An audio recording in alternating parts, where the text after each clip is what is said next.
Hello મિત્રો, જય શ્રી કૃષ્ણ, જય માતાજી. સ્વાગત છે તમારું દેવ ભાગવત કથામાં. આજે આપણે જાણીશું ભૃગુમુનિનો વિષ્ણુજીને શ્રાપ. ભગવાન વિષ્ણુને પણ મળ્યો શ્રાપ. શું તમે જાણો છો કેમ?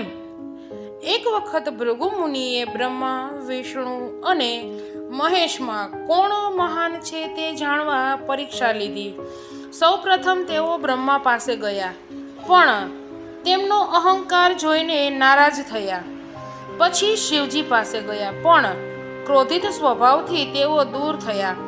છેલ્લા ભૃગુમુનિ વિષ્ણુજી પાસે પહોંચ્યા. તેઓએ ભગવાન વિષ્ણુના છાતી પર લાત મારી, પણ વિષ્ણુ ભગવાન શાંત રહ્યા.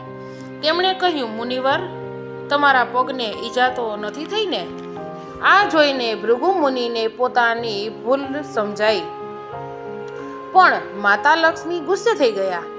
અને ત્યારબાદ ભૃગુમુનિએ વિષ્ણુને શ્રાપ આપ્યો કે તમે માનવ જન્મ લેશો અને સ્ત્રી વિયોગ સહન કરશો. મિત્રો, આવી જ રસપ્રદ કથાઓ સાંભળવા માટે ચેનલને લાઈક કરો, શેર કરો, સબસ્ક્રાઈબ કરો અને ફોલો કરવાનું ભૂલશો નહીં. ને કોમેન્ટમાં જય માતાજી જરૂરથી લખજો.